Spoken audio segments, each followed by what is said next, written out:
Hey everybody, welcome back. So to continue the video that I posted yesterday, we are going to continue the assembly of the second CBX in this series of the CBX restoration videos.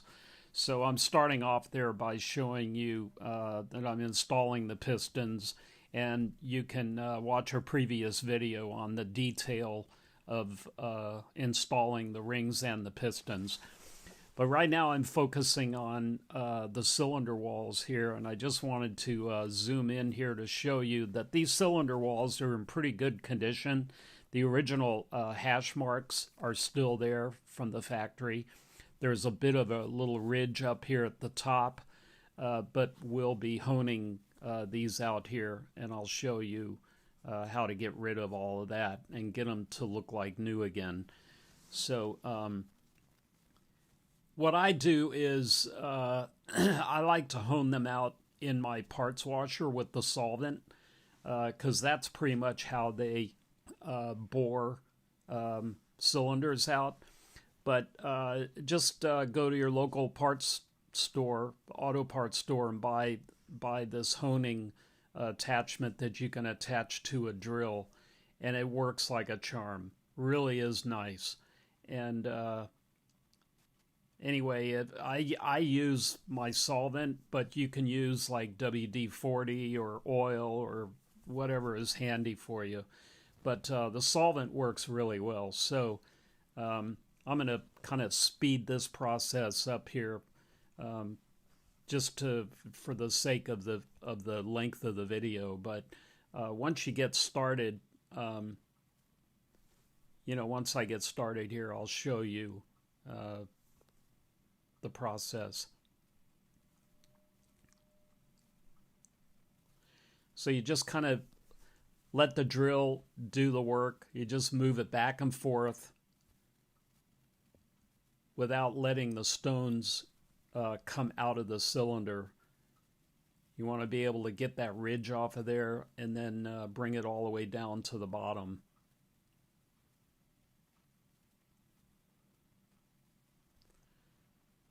So at this point, I'm gonna speed the video up a little bit, but you can see the black coming off there, all that glaze coming off the cylinder wall.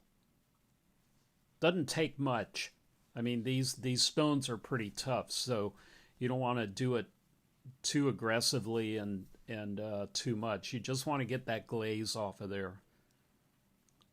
Now, if your cylinder walls have a ridge in them, a very noticeable ridge, that's not good. Then you're going to have to bore it out. But in this case, the cylinder walls had no ridge at all. They were very smooth, and again, the original hash marks were still in them, which indicates that they haven't worn at all. So just honing them out is sufficient, and then you would just keep the standard size pistons and rings. So again, this is sped up quite a bit.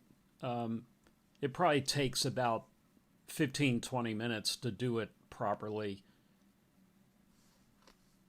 And when I'm all done, then I just wash it all down with the solvent again to get all the residue off from the glaze and so on.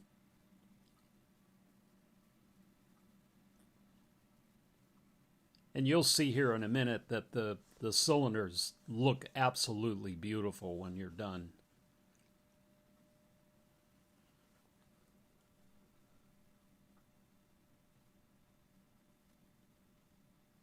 So as you can see here, they really look nice, just like brand new.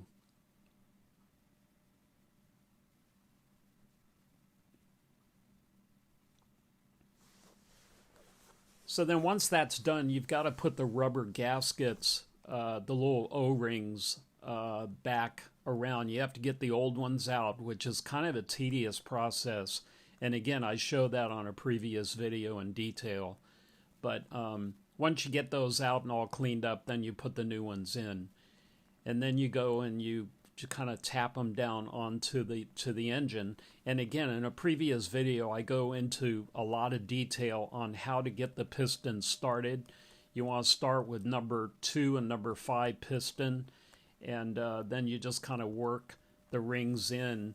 The bottom of the cylinder walls are tapered so that you don't even need a ring compressor. You can just kind of work the cylinders down slowly and make sure the rings go in there with that taper. They just go in there very nicely. And again, this is sped up, but it only takes a few minutes. And then once you get it all started, then you know, it's pretty easy to get them all in there properly. So then once the cylinders are in place, you have to make sure you put in the pin down there for your cam chain adjuster guide. And here you have to adjust the cam chain adjuster all the way up, and then tighten up that nut, that acorn nut there. So now I'm unwrapping the newly rebuilt head, and the head has all brand new valve seals in it. All the valves have been reseated, reground, reseated, and essentially like a brand new head. So it's really nice when you just send the head off to a machine shop and they you know, build it up properly.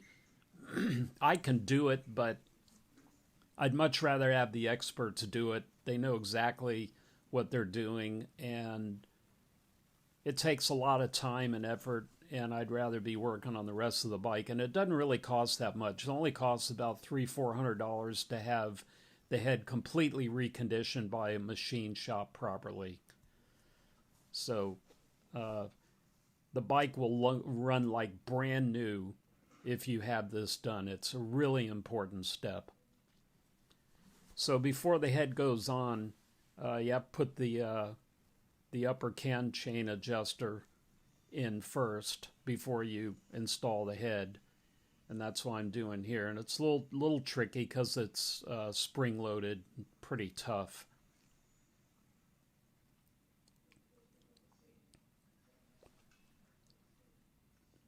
Again, it's a little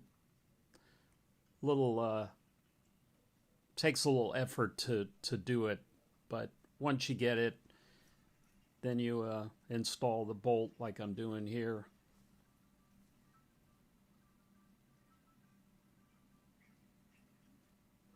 And you're good to go. And you want to put it in there where it's adjusted all the way down so that the cam chain is easily installed. So now you put the cam chain guide in, like I pointed out that pin earlier. You put that guide in before you install the head. And by the way, before you install the cylinder walls, which I did not cover, you have to install the cam chain adjuster before you install the cylinders. So here I'm installing the head gasket, and again, in previous videos I show all of this in much more detail. Right now I'm just trying to catch this second bike up to the first bike so that they're equal in the restoration, so that I can then build both bikes up equally at the same time. So I'm kind of rushing through this engine build. But again, if you want more detail on all of this, you can watch some of the previous videos on the engine build. So here I'm lowering the head down, and one of your tools that is completely essential for any kind of a shop is this flexible magnet like I'm showing here. That thing has saved my butt many, many times when you drop a bolt down in the engine or something like that. Earlier, I dropped a wrist pin for the piston down into the engine, and that magnet saved my butt. So here I'm lowering the engine down on the adjustable platform and getting it set up right so that I can install the frame easily. So that's going to do it for this video, and thank you for watching. And again, please like, share, and subscribe, and stay tuned for the next one. So again, thank you very much for watching.